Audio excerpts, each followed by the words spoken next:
As for you, continue in what you have learned and firmly believed, knowing from whom you learned it. I don't know about you, but I have been really struggling with distractions lately. Noise and news and chaos and worry and fear keep pulling my attention in so many directions, it's hard to know where to actually look. Even today's readings are loaded with distractions. In the midst of devastation, Jeremiah points us toward a day of hope and change. But rather than seeking to embody those realities, we prefer to spend our energy predicting just when that specific day might come. The psalmist finds comfort and wisdom in the Torah, yet instead of looking to the God behind these instructions that the altar exalts, we debate which of the terms we should think of as requirements and which we can just toss aside. Paul encourages Timothy to focus on what he already knows to be real, imitating the examples of those under whom he's apprenticed, faithfully moving forward step by step while trusting the guidance and clarity of God's living breath. We in the modern world, however, prefer to analyze molecules of that millennia-old same breath and fight one another over the dogmas that we build around them. And instead of mulling a lesson that Luke explicitly states is about persistence in prayer, we prefer to dispute the moral quality of the characters in Jesus' story. With all of the confusion and heartbreak modern society keeps on feeding us, it's natural to be distracted. We bury ourselves in details in the hope that we might find some sort of order, stability, or sense of control in an otherwise deranged world. But to move forward from where we find ourselves, it's essential to look past the shifting illusions and delusions of the present age to see where it is we want and need to go.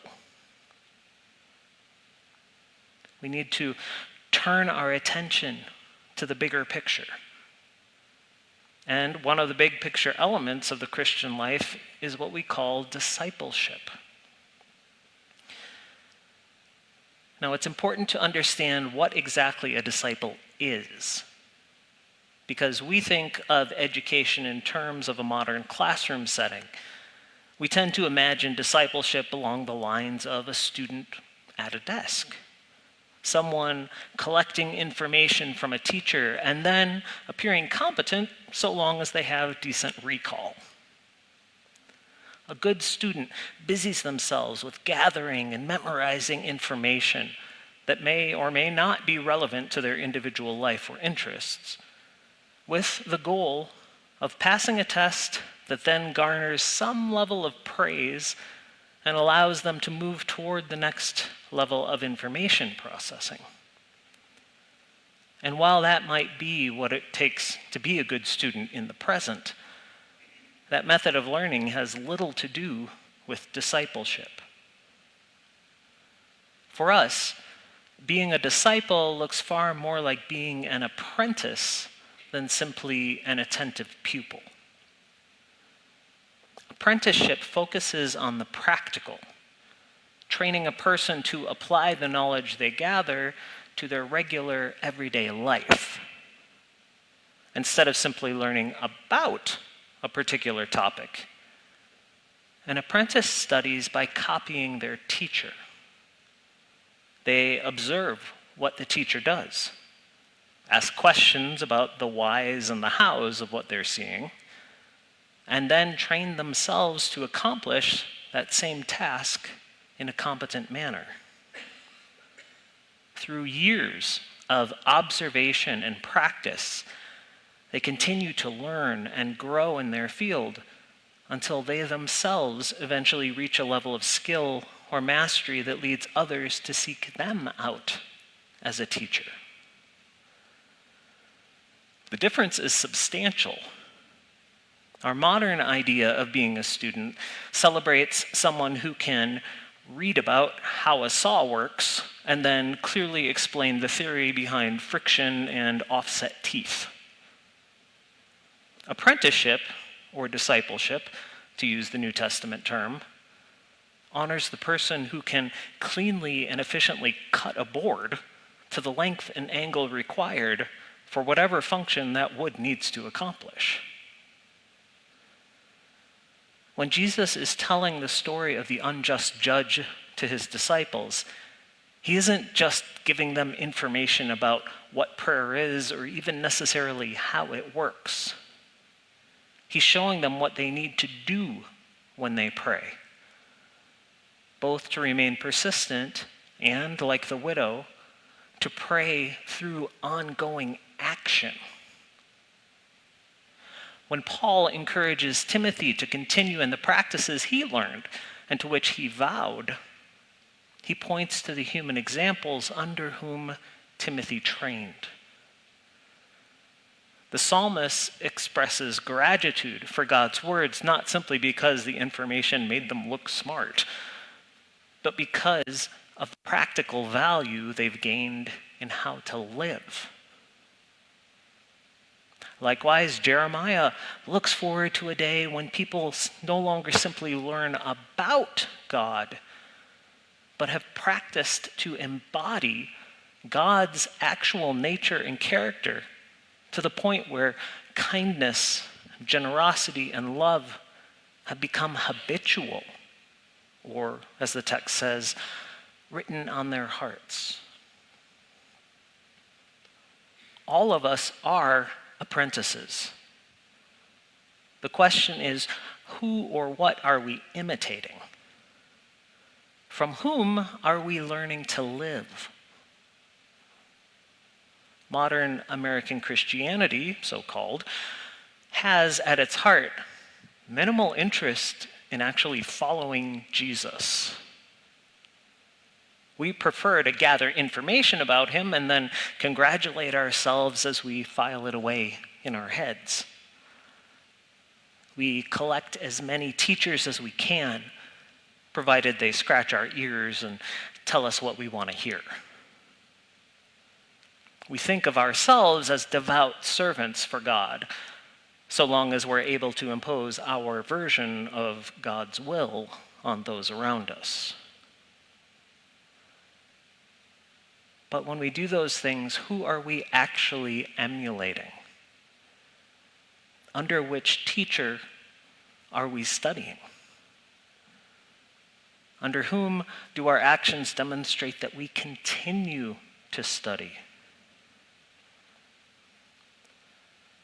The Christian life is challenging, but isn't nearly as difficult or complex as we try to make it. Walking God's pathway is simple, provided that we stop doing everything in our power to distract ourselves from what that pathway requires of us and calls us to do. Nobody needs an advanced degree in dead languages or comparative cultural anthropology or the development of theological concepts throughout the ages to incarnate the big picture of what the Bible's message represents. As Christians, we simply need to follow. Not just learn about, but physically follow the example Jesus lays out in the Gospels. Read his words. See how he behaved and how he treated people. Then go out and imitate those same things until they become instinct. It's all right there. The ideal model of how to live as God's image. Welcome the foreigner and the stranger. Treat the outcasts with dignity. Use your power and authority to uplift those around you. Work for healing and reconciliation despite impossible odds. Lift the burden of those oppressed. Set the captive free from their bondage.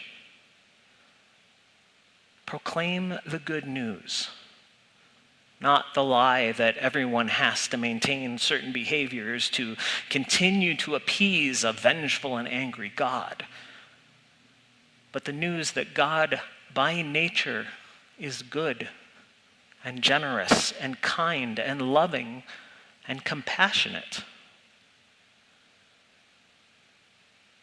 Shape your life accordingly.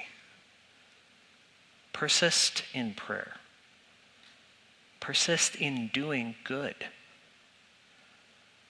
Persist in caring for those around you.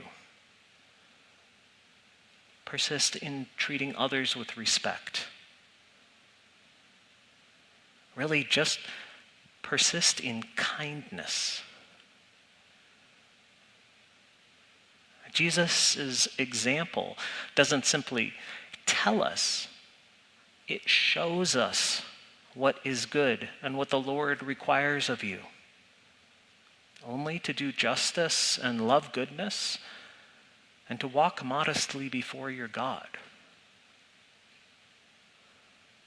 Distractions today are intense. Opposition seemingly grows stronger by the hour. But the Christian life is still straightforward. Don't settle for just being a student. Go beyond simply looking at Jesus' footsteps.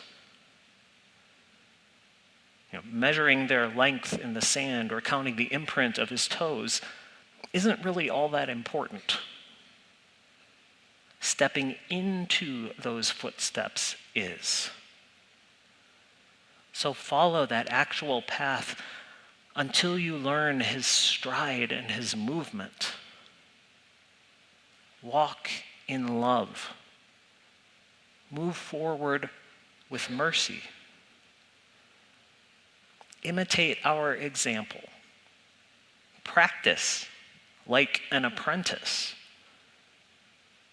Then live like a disciple.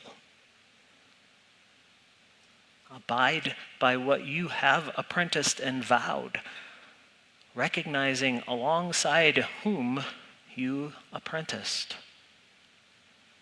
Amen.